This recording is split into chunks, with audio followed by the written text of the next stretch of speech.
성삼위 하나님께서 임재하시는 이 시간 다 같이 영과 진리로 하나님께 예배드리겠습니다.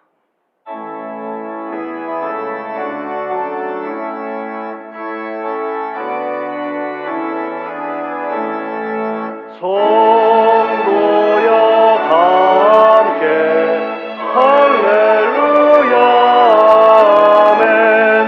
주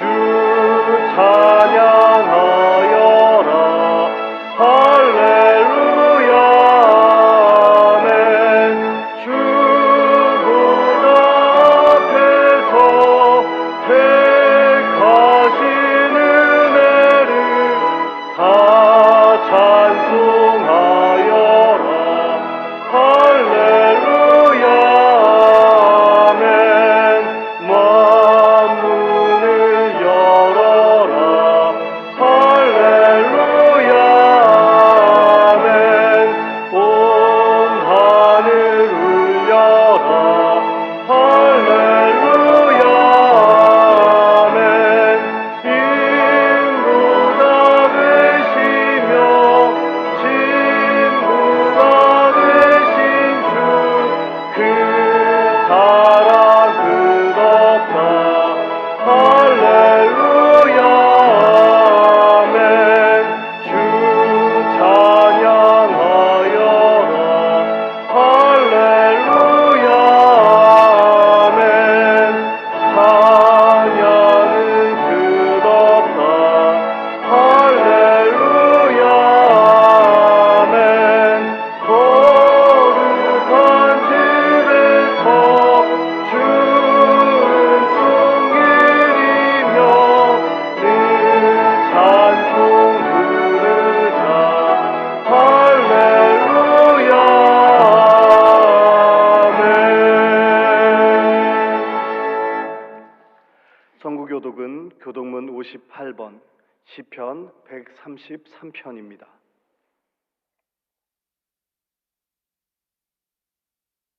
보라, 형제가 연합하여 동거함이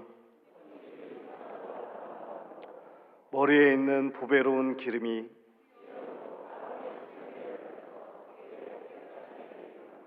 헐몬의 이슬이 시온의 산들에 내림 같도다.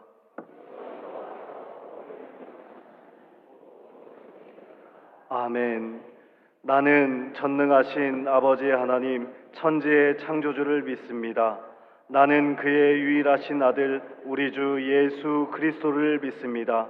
그는 성령으로 잉태되어 동정녀 마리아에게서 나시고 본디오 빌라도에게 고난을 받아 십자가에 못 박혀 죽으시고 장사된 지 사흘 만에 죽은 자 가운데서 다시 살아나셨으며 하늘에 오르시어 전능하신 아버지 하나님 우편에 앉아 계시다가 거기로부터 살아있는 자와 죽은 자를 심판하러 오십니다.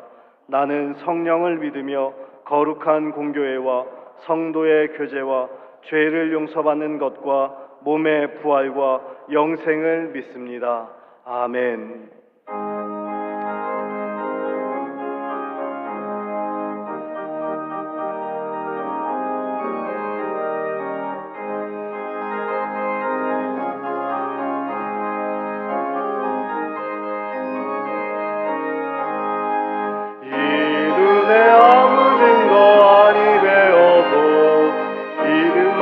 가지고서는 걸으며 이 귀에 아무 소리 아니 들려도 하나님의 약속이 예서리라. 거룩하세 믿음 위에 서서 나가세 의심 버리고 거룩하세 믿음 위에 서서 눈과 귀에 아무 증거 없어도 이 눈에 보기에는 어떠하든지 이미 얻은 증거대로는 믿으며 이 맘에 의심 없이 살아갈 때에 우리 소원 주 안에서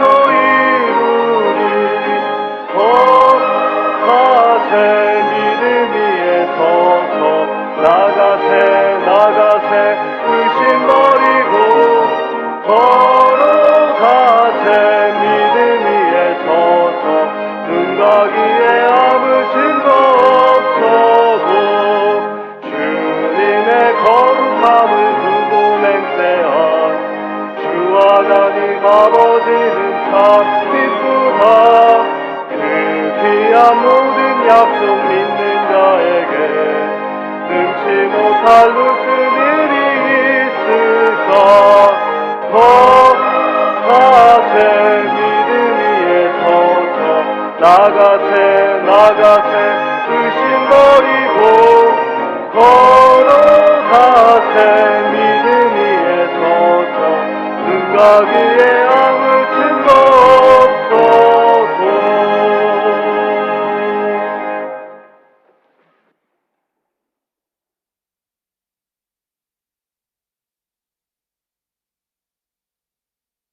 아버지 하나님의 무한하신 은혜와 사랑에 감사드립니다.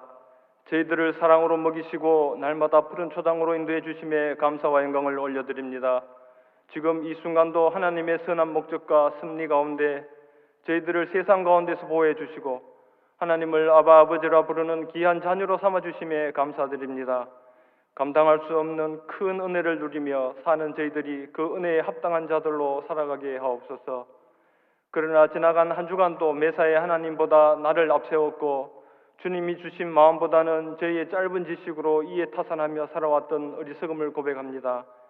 좁은 문으로 들어가기보다는 넓고 편한 빠른 길을 찾아 살아왔으며 행함보다는 말만 앞세웠고 타인을 정죄했으며 세상의 시류에 편성하여 내 자신을 정당화하면서 살아왔습니다. 주님 앞에서는 모든 것이 등불처럼 밝혀지는 것을 알매도 세상 사람들과 별반 다름없는 삶을 살다가 그 모습 그대로 나와 싸우니 긍휼을 베풀어 주시고 저희를 받아 주옵소서.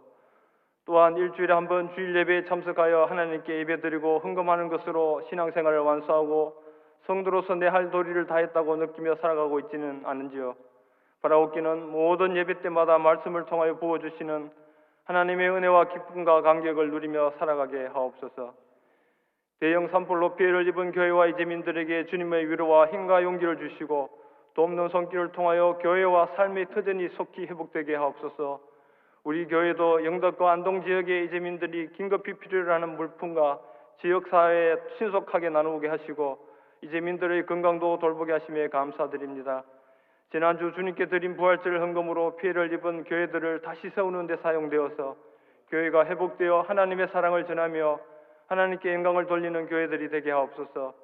지난 오후 주일 오후 대구 스타디움에서 대구 기독교 총연합회 주관 2025년도 부활절 연합 예배를 대구 지역의 교회가 함께 모여 예수 부활 세상의 소망이라는 주제로 기쁨으로 예배할 수 있게 해주신 하나님께 감사드립니다. 죽음의 건설을 물리치시고 부활의 주로 저희에게 오셔서 소망과 새 생명을 주신 주님의 사랑을 나누며 정인된 삶을 살아가게 하옵소서. 미국 북장로교 베어더 선교사로부터 시작된 저희 대구제일교회가 지난 4월 22일에 132주년 창립기념일을 맞았습니다. 우리 교회가 믿음, 소망, 사랑이 더욱 가득한 교회 되게 하시고 소외되고 어려운 이웃들을 보살피며 섬기며 지역사회에 하나님의 사랑을 전하는 교회가 되게 하옵소서. 5월에 있을 항전직 선거를 위해 기도합니다. 주님의 몸된 교회를 섬길 신실한 일꾼들이 선출되어 주님의 교회가 더욱 든든히 서가게 하시고 아름다운 향기가 가득 넘치는 교회 되게 하옵소서. 마음과 뜻과 정성을 다해 올려드리는 시온 찬양대의 찬양을 하나님 홀로 영광 받아주시고 하늘 보좌에 상달되는 은혜의 찬양이 되게 하옵소서. 주의 말씀을 전하실 담임 목사님을 주님께서도 오셔서 저희를 향한 하나님의 뜻을 바로 알아 깨닫는 은혜의 시간 되게 하옵시고 저희들은 믿음으로 살아갈 힘과 능력을 얻어 한 주간도 세상 속에서 어둠에 속하지 않고 빛에 거하는 자녀들이 되게 하옵소서. 감사드리며 이 모든 말씀을 예수님의 이름으로 기도합니다. 아멘.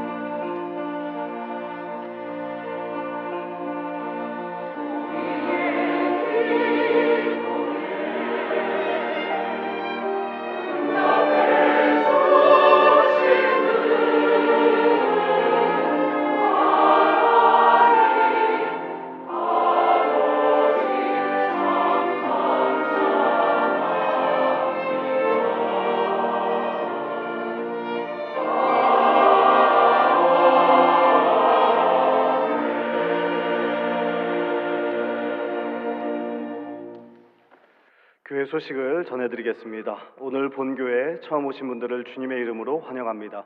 본당 2층 새가족실에서 등록하시고 안내를 받으시기 바랍니다. 전교인 월삭 새벽기도회가 5월 1일 목요일 오전 5시 30분 본당에서 있습니다. 다음 주 오후 예배 시 유아 아동 세례식이 있습니다. 유아 세례교육은 오늘 오후 1시 30분 기념관 4층 정류 아트홀에서 있습니다. 부활절 절기 헌금, 산불 피해 구호금으로 지원합니다. 이 시간 이석진, 박은주, 말레이시아 선교사님께서 저희 교회에 방문하셨습니다. 이 시간 일어나셔서 인사하실 때 격려의 박수 부탁드립니다.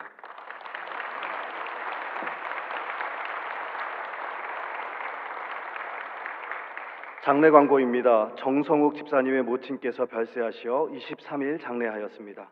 박선천 목사님께서 별세하시어 25일 장례하였습니다. 강신복 집사님의 모친께서 별세하시어 27일 장례합니다. 하나님의 위로가 유가족들과 함께 하시기를 바랍니다. 나머지 광고는 주보를 참고하시겠습니다. 다 같이 하나님께 봉헌 드리겠습니다.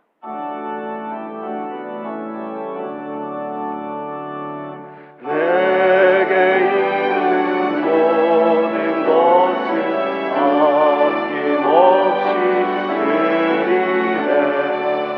사랑하고 의지하며 주만 따라 살리라.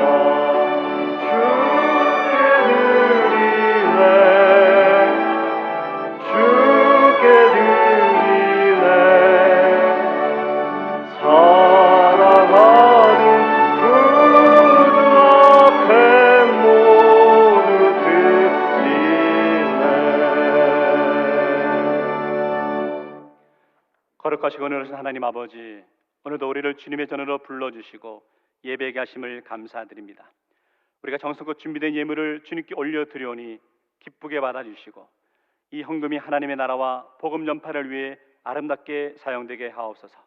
교회가 더욱 든든히 세워지게 하시며 부활의 기쁨과 감격 속에 선교와 구제, 주님의 뜻을 이루는 일에 귀하게 쓰이게 하옵소서. 또한 드리는 손길마다 주님께서 기억하시고 삶 가운데 더욱 크신 은혜와 축복을 내려 주옵소서. 특별히 오늘은 우리 교회 새가족에 대시어 등록하시는 가정이 있습니다. 주님의 인도하심 속에서 우리 교회로 오게 하심을 감사드리고 앞으로 주님의 사랑과 은혜로 가득한 신앙의 여정을 걸어가게 하옵소서. 또한 새롭게 등록하시는 분들이 교회의 한 지체로서 아름다운 믿음의 열매를 맺으며 주님의 영광을 드러내는 삶을 살도록 은혜 허락하여 주옵소서. 감사드리며 우리 주 예수 그리스도의 이름으로 기도하옵나이다. 아멘. 이 시간에는 환영할 분들이 여럿 있는데요. 먼저는 새가족으로 등록하시는 우리 김승은 성도님 6주의 교육을 마치고 환영 등록하시는데 우리 힘차게 박수로 환영하겠습니다. 감사합니다.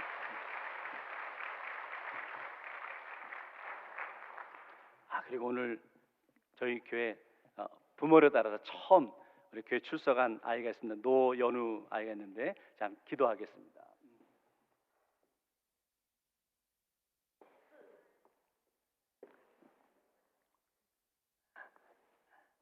자고 있습니다.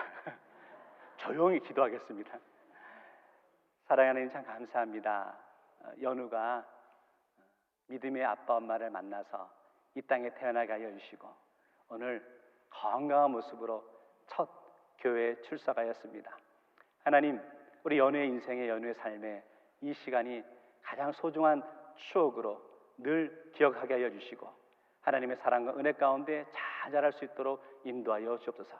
그리함으로 말미암아 하나님과 사람에게 칭찬받고 인정받는 믿음의 자녀로 자라날 수 있도록 인도하여 주시고 하나님 좋은 믿음의 아빠 엄마 만났듯이 앞으로 연우의 삶 가운데 좋은 친구도 만나게 하시고 좋은 선생님도 만나게 하시고 좋은 배우자도 만날 수 있도록 인도하시고 또 그가 소원하는 것들을 이룰 수 있도록 인도하여 주셔서 연우의 삶을 통하여서 이 땅이, 이 나라가, 우리 교회가 새롭고 은혜가 넘치는 땅으로 변화되는 역사가 나타나게 하여 주시옵소서. 그러기 위해서 우리 아빠 엄마가 더욱더 믿음 안에서 이 아이를 위해 중보하며 눈물로 기도하게 하셔서 부모의 눈물의 기도가 헛되지 않음을 우리 연우의 삶을 통해 고백하며 간증할 수 있도록 은혜 허락하여 주옵소서.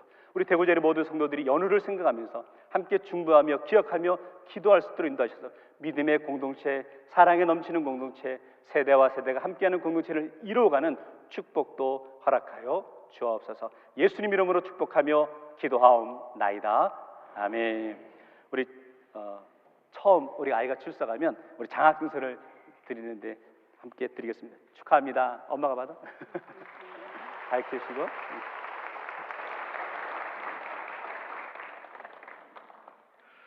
오늘 우리에게 주시는 하나님의 말씀은 신약 성경 185쪽 요한복음 21장 1절에서 14절 말씀입니다.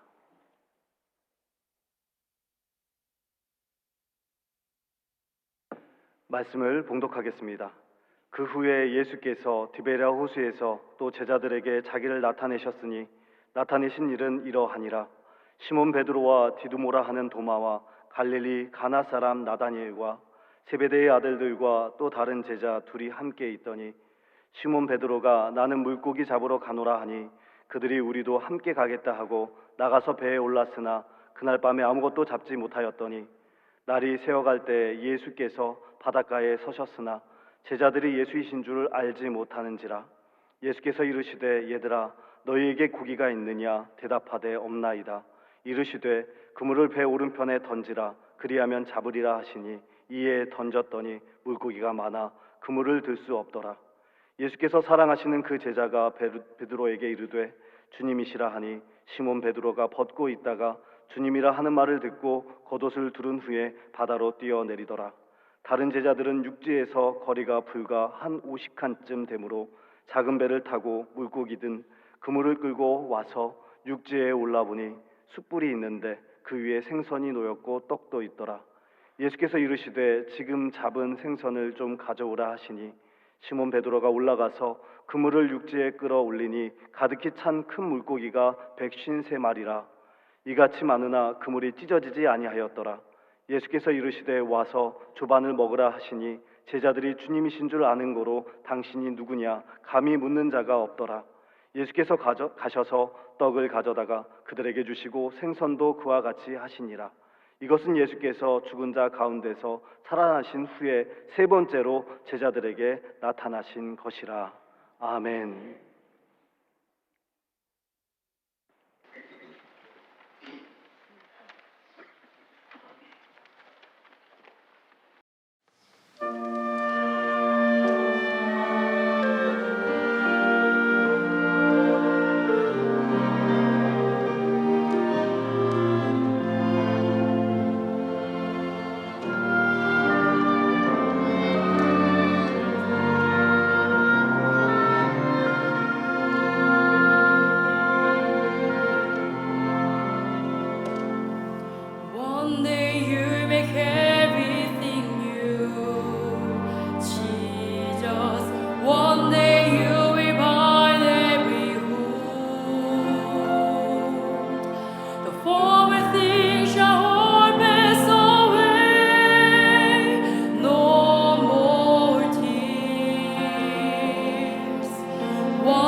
시원 찬양의 귀한 찬양 감사합니다. 우리 모두 천국 가서 이 찬양 함께 부르길 원합니다. 우리 말씀 나누기 전에 우리 앞, 뒤 자로 서로 사랑합니다 인사하겠습니다. 사랑합니다.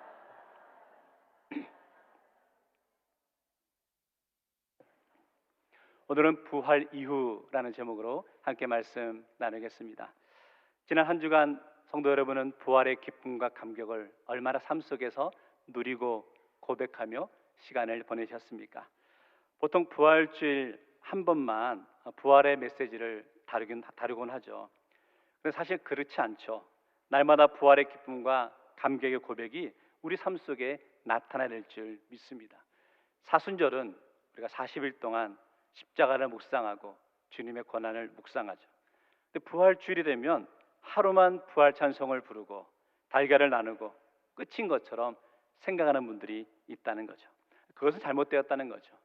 오히려 부활의 기쁨과 감격은 매일매일마다 매주마다 고백되고 감격 속에 살아가야 될 줄 믿습니다. 그래서 오늘 말씀을 통하여서 우리는 부활 이후의 우리의 삶이 어떠해야 하는지를 함께 묵상해 보려 합니다.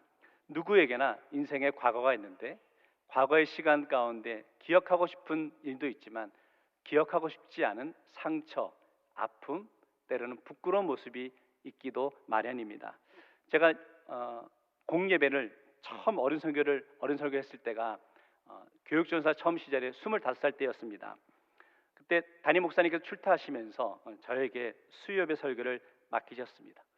부목사님들도 계셨는데 굳이 저에게 하라고 그러시더라고요. 아마 일부러 훈련시키시려고 그러셨는가 봅니다. 한 30분 정도의 분량으로 설교를 준비하라라고 말씀하셔서 제가 며칠간 힘써 준비하였죠. 그리고 이제 단에 올라서 말씀을 나누는데 긴장이 되어서 뭐라고 했는지도 모르겠고 또 왜 이렇게 시간이 안 가는지 땀을 뻘뻘 흘려가면서 어찌어찌해서 설교를 마치게 되었습니다. 그런데 앞불싸 8분밖에 안 지난 겁니다. 그날 예배인들 하셨던 부목사님이 너무 당황하셔가지고 설교 후에 찬송가를 2개를 부르고 설교보다 광고를 더 길게 해서 겨우 35분에 설교를 마쳤던 그런 시간들이 있었습니다. 그 시절 제가 제일 부러웠던 분은 설교를 길게 하시는 목사님들이 제일 부러웠습니다. 어떻게 설교를 30분 이상씩 하실 수 있을까라는 부러움이 있었는데 그런데 이제 저도 나이가 들었는가 봅니다. 툭 하면 30분이 훌쩍 지나갑니다. 성도 여러분, 그 시절을 생각하면 여전히 식은땀이 나고 생각하고 싶지 않은 그런 추억이다라고 여겨지죠. 사람들은 과거를 돌아봅니다. 그리고 과거에 무슨 일이 있었는지를 생각해 보곤 하죠.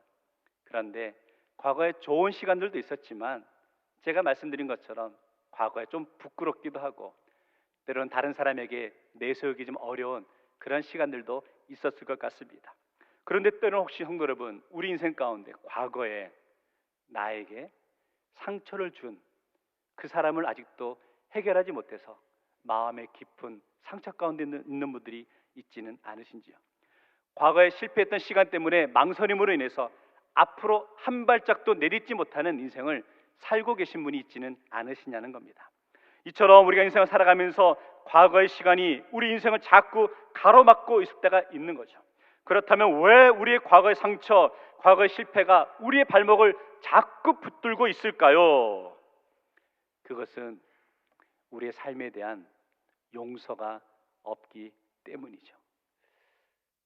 많은 분들이 다른 사람을 용서하지 못하는 모습도 있지만 때로는 자기 자신을 용서하지 못하는 분도 있는 것을 보게 됩니다. 이런 거죠. 내가 왜 그때 그렇게 행동했을까? 내가 왜 그때 그 사람을 만났을까? 후회가 되고 화가 나서 나 스스로가 용서되지 않아서 한 발짝도 나의 인생에 앞으로 나아가지 못하고 고개를 떨구고 숙이고 낙심하고 있지는 않으시냐는 거죠. 그런데 이 용서의 주제를 해결하지 않으면 우리는 주님의 사명대로 삶을 살 수 없는 것이죠. 오늘 말씀에 저는 용서라는 주제와 더불어서 회복이라는 단어를 함께 묵상하고 싶습니다. 용서의 길로 나아갈 때만이 우리가 회복의 삶을 살아갈 수 있다라는 것이고, 부활 이후의 삶을 살아간다는 것은 오늘 예수 그리스도를 통하여서 용서받는 심령으로 회복되었기에 우리가 사명을 간직하고 세상으로 나갈 수 있다라는 것이죠. 오늘 말씀 함께 묵상하면서 오늘 우리들의 심령 가운데 숨겨져 있는 그 아픔과 상처를 우리가 회복하여서 주님이 우리에게 허락하신 사명자의 길로 걸어가기로 고백하며 결단하는 성도 되시기를 주의 이름으로 축원합니다. 첫 번째, 그래서요, 예수님께 찾아오셔서 우리를 회복시켜 주십니다. 요한복음 오늘 21장의 말씀을 우리가 읽었는데요, 요한복음에서 21장이 없었다면 베드로와 제자들은 결국 부활하신 예수님을 의심하던 제자로 끝날 수밖에 없었죠. 그런데 요한복음에 21장이 있기 때문에 베드로와 제자들이 예수님을 만나고 그들의 죄가 사해지고 회복됨으로 인해서 하나님이 맡기신 복음의 사명을 감당하게 된 것을 보게 되는 것이죠. 실패라는 단어는 참 누구에게나 어렵습니다. 여기 계신 분들 가운데서도 실패의 순간이 여전히 나의 인생을 발목 잡고 있다라고 여기지는 않으십니까? 중요한 것은 누구나 실패할 수 있지만 그 실패의 자리에서 회복의 시간이 없으면 계속 우리가 그 실패가 우리 인생을 올무매는 것을 보게 되는 거죠. 우리 인생의 실패를 경험한 그 상황에서 회복되는 시간이 필요한데 오늘 말씀은 바로 그 상황이죠. 1절 말씀을 같이 함께 읽겠습니다. 시작. 그 후에 예수께서 디베라 호수에서 또 제자들에게 자기를 나타내셨으니 나타내신 일은 이러하니라. 그 후에 라는 표현을 보니까 그 앞에 어떤 일이 있었는지를 우리가 상상해 볼 수 있지 않을까요? 요한복음 20장에서 그런 일이 있었죠. 베드로와 제자들이 부활하신 예수님을 의심하였죠. 그때 예수님께서 베드로와 제자들에게 만나주시고 또 나중에 도마에게도 만나주셨던 것을 보게 됩니다. 그 후라는 겁니다. 그런데 오늘 21장 1절 말씀에 그 후에 출발의 자리가 디베라 바닷가, 갈릴리 바닷가라는 겁니다. 무엇을 의미할까요? 한마디로 부활하신 예수님을 만났음에도 불구하고 베드로와 제자들은 예루살렘을 피해 갈릴리로 도망가 있었다. 비록 부활하신 예수님을 눈으로 보았지만 다시 예수님은 사라졌죠. 그 여전히 앞날은 막막하였죠. 그럴 때 베드로가 결정할 수 있었던 것은 3절 말씀에 이제 나는 물고기를 잡으러 가야 되겠다라고밖에 결정할 수 있는 것이 없었다는 거죠. 이건 무슨 뜻이냐면 나는 이제 제자의 삶을 포기하겠다는 겁니다. 그동안 베드로는 자신이 매번 앞장서서 제일 잘 믿는 제자, 주님과 함께 끝까지 동행하였다는 제자였지만 그의 인생에서 예수님을 모른다 3번이나 부인하였고 부활하셨다는 주님의 그 말씀을 들으면서도 믿지 못했던 부끄러움이 있기 때문에 더 이상은 자신은 초라해서 예수님을 따를 수 없다라고 여기는 것이 나는 물고기를 잡으러 간다라는 그런 표현이죠. 인생의 목적을 잃어버린 채 갈릴리로 돌아가고 있습니다. 삶을 살아야 할 이유를 잃어버리고 있었죠. 생각해보면 베드로가 부활하신 예수님을 증거하는 삶을 사는 것보다 갈릴리로 올라가서 물고기나 잡겠다라는 마음이 조금은 이해가 됩니다. 무슨 말이냐면 예수님이 부활하셨다고 해서 베드로가 이제 다시 예수님을 증거하는 삶을 살겠다라고 말하기가 부끄럽다는 겁니다. 저는 베드로의 마음이 충분히 이해가 됩니다. 자신의 부끄러운 과거, 허물을 극복해 가면서까지 제자의 사명을 감당하기가 참 어렵다는 거죠. 자신의 과거의 실수가 너무 크게 느껴지는 거죠. 여기서 우리는 이렇게 생각해 볼 수 있죠. 교회 안에서도 성도분들 가운데 목회자가 성도분들에게 이런 사역을 부탁합니다 라고 권면드릴 때 이렇게 말씀하시는 분들이 있습니다. 목사님, 저는 너무 부족합니다. 주일을 하려다 보니까 나의 부족함이 느껴져서 감당할 수 없습니다. 저는 지난날의 실수가 너무 큽니다. 그래서 저는 이 일들을 감당할 수 없습니다 라고 하시는 분들이 계시죠. 그런데 성도 여러분, 목회자로서 권면드립니다. 우리 모두 부족한 존재 맞습니다. 그럼에도 불구하고 우리 주님은 나 같은 죄인을 구원하시기 위해 십자가를 지시고 상하시고 찢기시며 피 흘려 죽으셨고 그분이 다시 부활하셨습니다.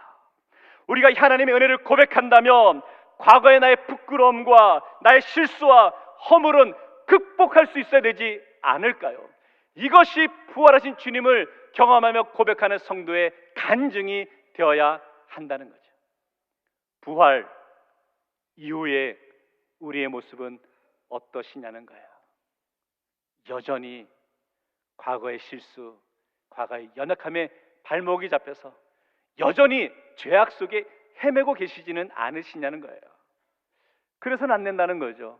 이제 우리는 부활의 주님을 만났기에 이전과는 다른 삶, 과거의 실수에서 일어날 수 있는, 앞으로 나아갈 수 있는 성도의 삶이 되어야 될 줄 믿습니다. 그래서 이 예배의 자리가 중요합니다.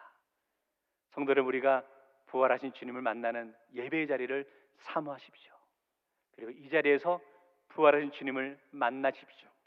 저와 여러분의 삶이 새롭게 변화되는 역사가 나타나게 될 줄 믿습니다. 또 이 상황 보니까 3절 말씀 보니까 베드로가 나는 물고기나 잡으러 가야지 라고 말했는데 그 이야기를 들은 또 몇몇의 제자들이 함께 이렇게 말하는 거예요. 우리도 함께 가겠다라고 하죠. 함께 가겠다라고 하는 제자들의 명단이 2절 말씀을 보면 나오고 있는데 베드로가 있고 도마가 있고 나다나엘이 있고 세베대의 아들들과 또 다른 제자 둘이 함께 있다. 총 7명이 등장하는데 가만히 보면 7명 전부가 다 어부가 아닙니다. 베드로 몇 명만 어부였고 나머지는 아마 물고기를 잡아본 경험도 없을 겁니다. 그런데 이들도 베드로를 따라 물고기를 잡으러 간다는 거죠.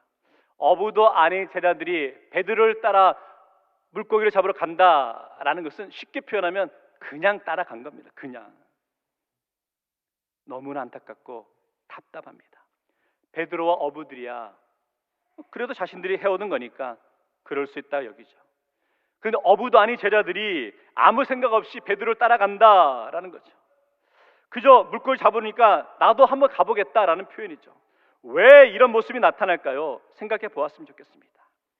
성도 여러분, 혹시 우리가 신앙생활을 하면서도 우리도 이런 분들이 있지 않습니까?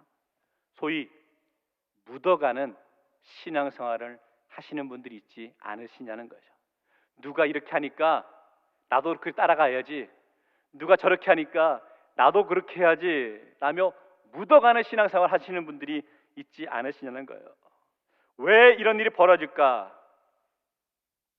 그들 역시 부활하신 주님을 만났지만 지금 자신들의 삶에 전혀 주님이 주인 되지 못하시기 때문이라는 거죠.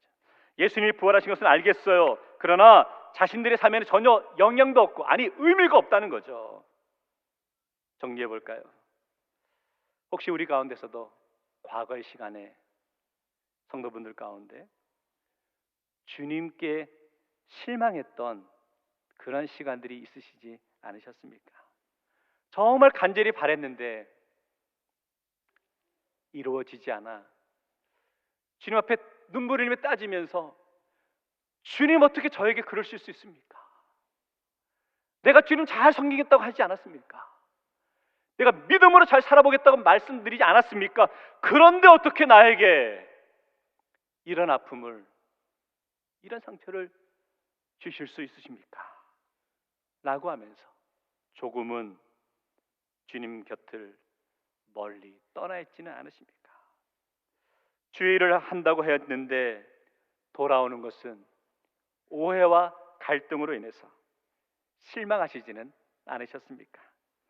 최선을 다해 누구보다 열심히 주의를 섬기고 헌신했는데 누구도 알아주지 않아 속상한 마음에 실망하고 계시지는 않으시냐는 거예요. 오늘날 교회를 출석하지 않는 가난한 성도가 많다 그럽니다. 교회에 실망한 마음에 교회 출석하지 않으시는 분들이죠. 그런 얘기를 들을 때마다 참 속상하고 마음이 아파옵니다. 이유가 어찌되었든지 간에 주님이 날 버린 것 같고 주님이 나를 실망하게 하셨다는 생각 때문에 냉정하게 표현하면 혹시 우리 가운데 주님을 향한 기대가 완전히 사라져버린 그런 분들이 있지는 않으시냐는 겁니다. 성도 여러분, 예수님의 부활이 소중한 것은 이렇게 주님을 향한 기대가 사라진 심령에게 다시 구원자 되신 예수 그리스도를 통하여서 주님을 향한 기대가 다시 새롭게 회복되는 역사가 나타나기 때문이죠. 갈 바를 잃어버리신 분이 계십니까? 육신의 연약함 때문에 실망하는 분이 계십니까? 그렇다면 나를 위해 십자가를 지시고 죽기까지 사랑하신 주님을 만나기 원합니다. 우리 열정이 사라졌습니까? 열심히 사라졌습니까? 그렇다면 이 시간 우리 믿음 가운데 신앙의 열정이 회복되기 원합니다. 어떻게? 부활의 주님을 만날 때 이 회복이 나타나게 될 줄 믿습니다. 바라기는 우리 대구제일교회 모든 성도들의 삶의 모습에서 예수 그리스도가 나의 구원자 되심을 믿고 고백하기에 새롭게 우리 신앙의 열정이 회복되어지는 심령 되시기를 주의 이름으로 축원합니다. 두 번째, 그래서요, 실패의 자리에서 회복의 자리로. 성도분들 가운데 낚시를 좋아하시고 또 낚시를 잘하시는 분들이 계시겠죠. 제가 예전에 섬겼던 교회에서도 낚시를 좋아하시는 분들이 많으셨고 그 중에서 낚시를 참 잘하시는 분이 계셨습니다. 근데 그분이 저에게 하신 말씀 가운데 도저히 저는 믿을 수 없는 그런 이야기를 하시더라고요. 이런 내용이었습니다. 이분이 낚싯대를 던져놓고 기다리다 보면 물고기가 그 미끼를 입질을 한다는 겁니다. 그런데 이 물고기가 입질을 하는 것을 느낌만 봐도 지금 이 물고기가 어떤 종류의 물고기라는 것을 아신다는 거예요. 이게 가능한 일입니까? 근데 정말 그렇게 잡으시는 거예요. 참 신기하다라고 여겨지는 거죠. 그렇게 본다면 베드로는요, 사실 어부로서의 자질이 없는 것 같습니다. 왜냐하면 성경에 나올 때마다 물고기를 잡으러 할 때마다 못 잡아. 매번 못 잡아서 예수님이 깊은 데로 던져라, 오늘도 보니까 오른쪽에 던져라 라고 하시는 거예요. 6절 말씀 같이 읽겠습니다. 시작. 이르시되 그물을 배 오른편에 던지라, 그리하면 잡으리라 하시니 이에 던졌더니 물고기가 많아 그물을 들 수 없더라. 제자들은 밤을 새워 그물을 물에 던졌죠. 물고기가 많을 것 같은 곳에 그물을 던졌습니다. 물고기 잡히지 않자 그물을 빨리 던져보기도 하고 때로는 천천히 던져보기도 했겠죠. 자신들이 할 수 있는 모든 수단과 방법을 다 동원해서 그물을 던져보았지만 물고기를 잡을 수 없었죠. 그때 예수님께서 나타나서 오른편에 던지라 라고 했을 때 물고기를 많이 잡았다라고, 그때였습니다. 예수님이 사랑하는 제자가 이렇게 외쳤습니다. 주님이시다. 베드로는 이 외침을 듣자마자 바다로 뛰어들었죠. 7절 말씀에 예수께서 사랑하신 그 제자가 베드로에게 이르되 주님이시라 하니 시몬 베드로가 벗고 있다가 주님이라 하는 말을 듣고 겉옷을 두른 후에 바다로 뛰어내리더라. 생각해 보게 됩니다. 조금 전까지 베드로는 아무런 소망이 없는 표현, 나는 이제 물고기나 잡으러 가야 되겠다라고 말하고 지금 갈릴리 바닷가에서 그물을 던지고 있었습니다. 그랬던 사람이, 사랑하는 제자가 주님이시다라는 외침 한마디에 물속으로 뛰어들어 예수님을 향해 쫓아가고 있었다는 거죠. 저는 그 모습 가운데 베드로의 그 갈등의 순간들이 상상이 되는 거예요. 얼마나 마음에 갈등이 있었을까, 고민이 심했을지 느껴져서 제 마음도 많이 아파왔습니다. 부활하신 주님을 만나긴 했었죠. 하지만 물고기를 잡으러 갈 수밖에 없는 베드로 자신의 현실이 너무 초라하게 느껴졌을 겁니다. 믿음 없는 자기 모습이 초라해서 밤새 그물을 던져서 물고기를 잡는다고 했지만 마음은 전혀 다른 곳에 가 있었겠죠. 예수님을 떠나 잠시 곁길로 가 있던 얼마의 시간이 지난 후 사랑하는 제자가 주님이시다 라는 그 외침을 듣고 나서 이제는 물고기도 신경 쓰지 않고 예수님께로 달려가고 있는 베드로의 모습을 봅니다. 그 순간 예수님을 모른다고 부인했던 자신의 부끄러웠던 순간들이 다 사라지는 것 같았습니다. 오로지 주님만 바라보고 주님을 향해 달려간 모습을 보게 되는 것이죠. 성도 여러분, 우리도 때로는 삶 속에서 주님과는 조금 거리가 멀어진 분들이 있지는 않습니까? 주님을 닮아고 주님을 따르고 싶었지만 상처로 인해서 확신이 없어서 주님과 멀어진 심령이 있지 않으시냐는 거예요.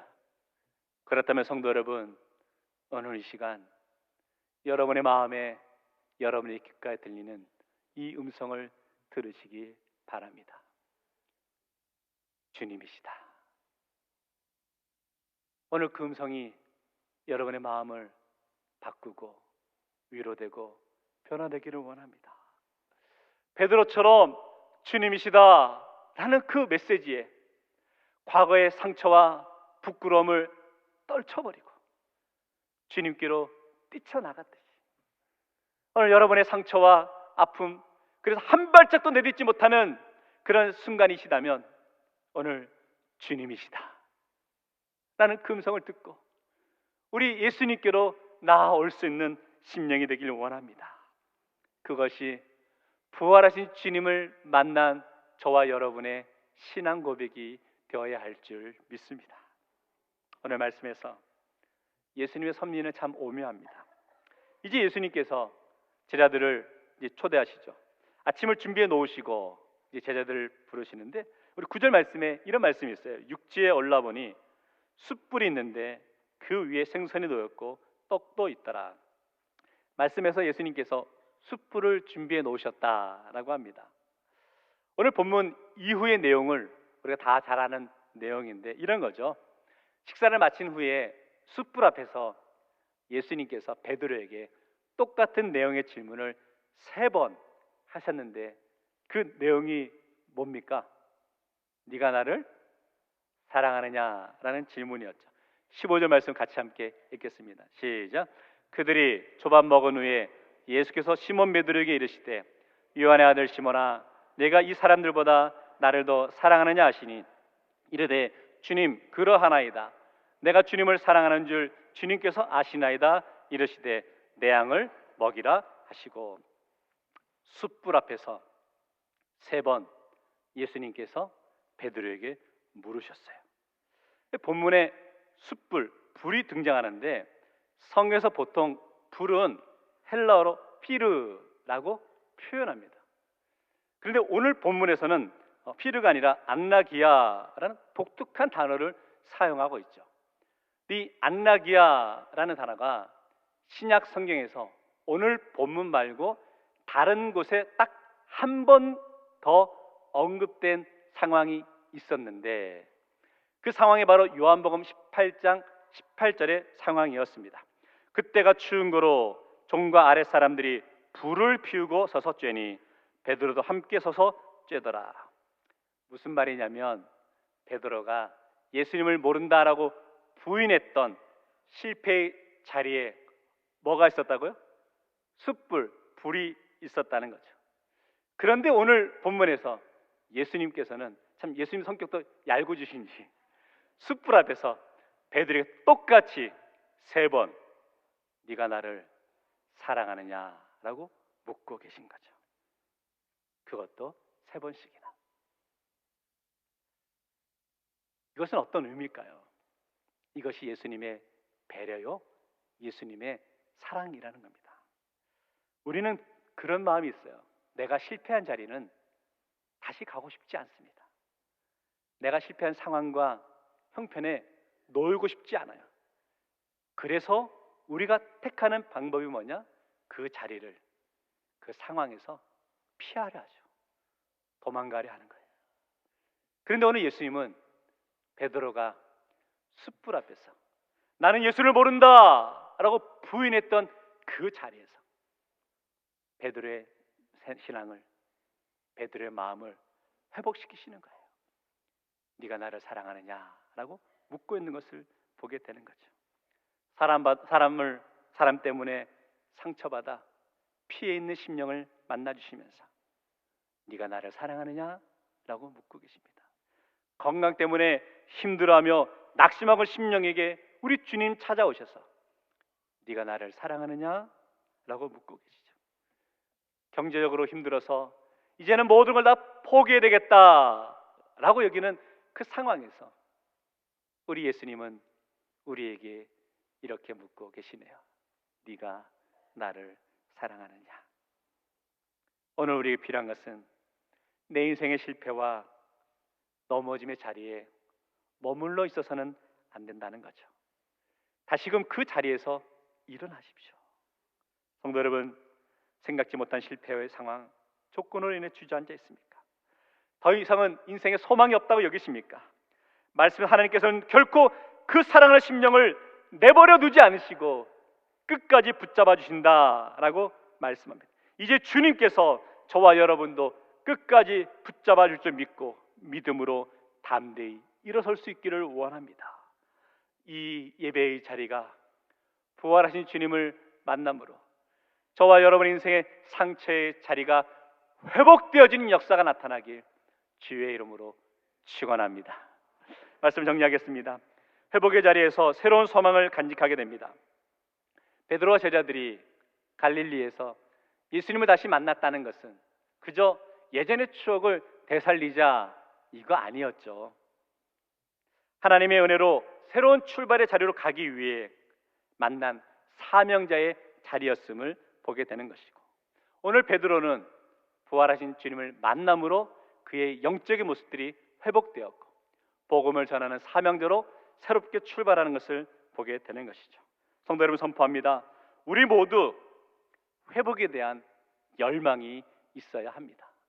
우리 믿음의 모습들이 회복될 때 하나님이 우리에게 맡기시는 사명자로서 삶을 살아갈 수 있기 때문이죠. 우리 교회도 마찬가지죠. 다시금 피어나는 소망을 통해 주님의 사명을 감당하는 교회와 성도 되시기를 주의 이름으로 축원합니다. 몇 해 전에 제가 말씀드린 것처럼 한국에서 휴스턴 돌아가기 전에 도쿄를 잠깐 들렸던 그런 시간들이 있었죠.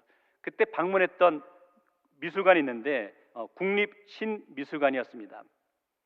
이 미술관의 특징이 보통 국립미술관들은 소장하고 있는 컬렉션이 있어서 그것을 전시하는데 이 미술관은 이런 소장된 작품은 없고 기획 전시만 하는 겁니다. 다른 데서 가져와서 얼마 기간 동안만 전시라는 그런 미술관이었죠. 저도 이 미술관을 방문하면서 작품에 대한 큰 기대보다는 건물도 좀 아름답고 웅장하니까 그런 모습들을 보기 위해서 이 미술관에 방문하게 되었습니다. 개관 시간에 맞춰서 아침 일찍 방문했는데 그럼에도 불구하고 관람하겠다는 사람들이 줄을 서서 엄청 많은 숫자가 기다리고 있는 거예요. 그 속으로 뭐지? 도대체 어떤 작품이 있길래 이렇게 사람들이 많나? 그런 궁금한 마음에 이제 입장하게 되었습니다. 입장하는데 처음 해설을 하는데 이렇게 해설을 하더라고요. 20세기 현대 미술계의 가장 유명한 거장인 피카소가 있는데 그 피카소가 생각한 유일한 경쟁 상대가 있는데 바로 그 화가의 전시회라는 거예요. 그 화가가 바로 프랑스 화가인 앙리 마티스라는 현대 화가입니다. 이 앙리 마티스의 수많은 작품들이 전시되고 있었는데 저는 그 전시 작품보다 그 화가의 삶의 스토리가 더 감동이 되었습니다. 앙리 마티스는 노년의 시간까지도 왕성하게 작품 활동을 하였는데 그만 1941년 그의 나이 72세가 되었을 때 대장암의 진단을 받게 됩니다. 회복하기 위해서 수술과 여러 가지 치료 과정 가운데 합병증으로 결국은 죽음을 맞이하기 전까지 13년의 긴 시간 동안 침상을 벗어날 수 없는 그러한 시간을 보낼 수밖에 없었답니다. 이제는 제대로 앉을 수도 없고 붓을 들어 작품 활동도 할 수 없는 상황이 되었죠. 어찌 보면 화가로서는 절망적인 상황이었습니다. 그런데 그는 투병 생활 중에서도 작품 창작 활동을 포기하지 않았어요. 침대에 누워서 색종이를 이제 가위로 오려가지고 작품을 만들기 시작하였습니다. 거기에 나온 여러 작품들이 있는데 성도분들도 어디선가 한두 번쯤은 보았을 법한 그런 작품들이 많이 있어요. 그 중에 대표적인 작품이 이제 재즈라는 작품인데, 이건 77세 때 색종이를 오려서 만든 작품입니다. 투병 중에도 역동적이고 유쾌하게 따뜻한 작품을 많이 선보였던 화가였습니다. 그런데 정말 그의 인생의 마지막 최고의 작품을 하나 만들었는데, 그것은 바로 프랑스 니스 근처에 있는 방스에 있는 로사리오 예배당이었습니다. 이 예배당은 마티스가 직접 설계하고 내부 스테인글라스와 재단 장식까지 다 디자인했다 그럽니다. 죽음을 앞둔 순간에도 그는 빛, 생명, 희망을 색으로 그리면서 하나님의 집을 꾸미게 되었죠. 그가 이 예배당을 건축하면서 이렇게 고백하였는데요. 이 예배당은 내가 한평생 고통과 기쁨 속에서 얻은 모든 것을 담은 결실이다 라고 하였습니다. 힘든 투병 시간을 보내면서도 새로운 창작 활동을 포기하지 않는 그의 모습을 보게 됩니다. 성도 여러분, 부활 이후의 삶은 단순히 예수님이 살아나신 사건으로 끝나지 않는다는 거죠. 우리 안에 새 생명이 시작된 시간입니다. 앙리 마티스는 육체의 죽음을 준비하는 시간 속에서도 색과 아름다운 생명을 표현했던 것을 보게 됩니다. 이는 마치 부활신앙을 가진 사람이 세상을 바라보는 방식과도 같다는 거죠. 죽음을 넘어선 삶, 희망을 잃지 않는 창조의 모습, 그리고 절망 가운데는 그 누군가의 섬김의 삶을 살아가는 것이 부활 이후를 살아가는 우리의 모습이 되어야 한다는 거죠. 바라기는 대구제일의 모든 성도가 부활신앙을 가진 성도답게 부활 이후의 삶에서 다른 이에게 새로운 생명을 심어주며 나아가는 성도와 삶이 되시기를 주의 이름으로 축원합니다. 기도하겠습니다. 사랑의 주님, 오늘 베드로와 제자들 부활하신 주님을 만났지만 여전히 확신 없이 때론 인생의 절망과 상처에 벗어나지 못한 모습으로 그저 나는 물고기를 잡으러 가야 되겠다 라는 외침 속에 갈릴리 바닷가에 왔지만 우리 예수님 베드로와 제자들 만나 주실 때에 주님이시다 라는 그 외침 앞에 베드로가 물속으로 뛰어들어 주님께로 다가가는 모습, 이제는 더 이상 부끄러움의 모습들이 걸림돌을 되지 않는 새로운 소망을, 새로운 사명자의 모습으로 거듭나는 모습을 묵상해 보았습니다.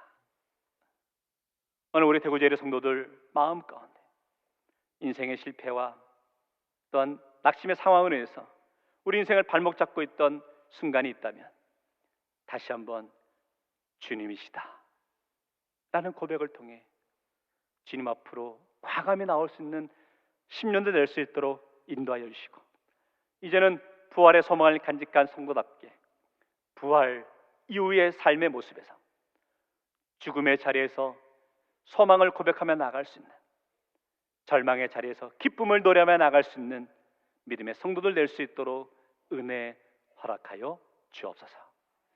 예수님 이름으로 기도하옵나이다. 아멘. 우리 다 같이 일어나셔서 말씀을 생각하며 결단의 찬송 부르도록 하겠습니다.